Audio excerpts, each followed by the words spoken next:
तो सबसे पहले इंपॉर्टेंट चार्ट ये है कि आपको ये लर्न कर लेना है। 5 के लिए V यूज़ होता है, 10 के लिए X यूज़ होता है, 50 के लिए L यूज़ होता है, 100 के लिए C यूज़ होता है, 500 के लिए D यूज़ होता है और 1000 के लिए M। ये पहले आप इतना लर्न कर लें। ये 1 से लेके 1000 तक की आपके रोमन नंबर कंप्लीट हो जाएंगे। तो आगे देखते हैं करना क्या है इसके बाद। तो आपने ये इंपॉर्टेंट वाले लर्न कर लिए होंगे, अब तक तो समझ में आ गए होंगे। तो आइए यहाँ से 1 से 20 तक पहले हमने नंबर लिखे हैं, नॉर्मल इंडियन नंबर्स जो कहते हैं वो लिखे हैं। अब देखिए, और फर्स्ट के लिए 1 के लिए आपको आई ध्यान में रखना है, ठीक है। तो 1 2 3 4 5 6 7 7 हो गया, ये आपको 1000 के लिए ध्यान में रखना है। अब देखिए करना क्या है। तो 1 के लिए हम लोगों का हो जाता है आई, 1 के लिए आई हो गया, सेकंड के लिए डबल आई हो गया, थर्ड के लिए 3 हो गई। अब करना क्या है, फोर्थ को आप स्किप कर दें, फिफ्थ आपको याद होएगा, फिफ्थ होता है वी। ये देखिए फिफ्थ होता है हम लोगों का वी, तो फिफ्थ हम लोग यहाँ लिख देंगे, ठीक। अब करना क्या है, करना ये है कि आपको यहाँ पे भी फिफ्थ लिख देना है पहले, क्योंकि पता है फिफ्थ होता है वी। तो 5 - 1 कितना होता है, 4 होता है।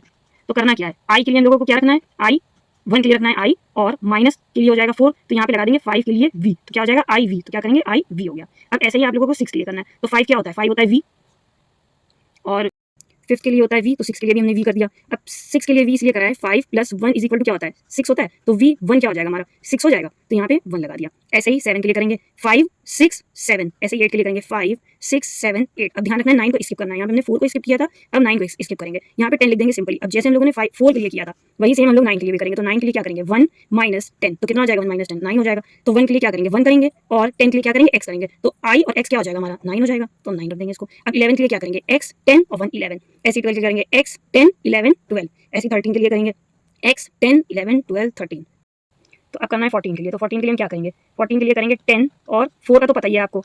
यहाँ से ना समझते हुए, अगर नहीं मतलब समझ में आ रहा है यहाँ पे, तो यहाँ आप लिख चुके हैं, यहाँ से लिख दीजिएगा, नहीं तो इतना लंबा कैलकुलेशन करने की जरूरत ही नहीं है, डायरेक्ट आपके दिमाग में आ गया होगा। तो 10 के लिए क्या करना है, हमें 10, और 4 के लिए लिखना है आई वी, तो हो गया 10। अब 15 के लिए क्या करना है, 10 + 5 क्या होता है, 15 होता है। तो 10 के लिए याद आ गया होगा आप लोगों को, हम लिखते हैं x, तो x और v हो गया 15। अब क्या करेंगे, 16 के लिए करेंगे 10 + 6, तो 10 + 6 के लिए क्या करेंगे, 10 करेंगे, तो 10 हो गया। अब 10 के लिए आपको याद था x लिखना है, x के साथ क्या करना है 6, तो 6 के लिए यहाँ आ जाएंगे, 6 के लिए लिखेंगे वी आई, ठीक है।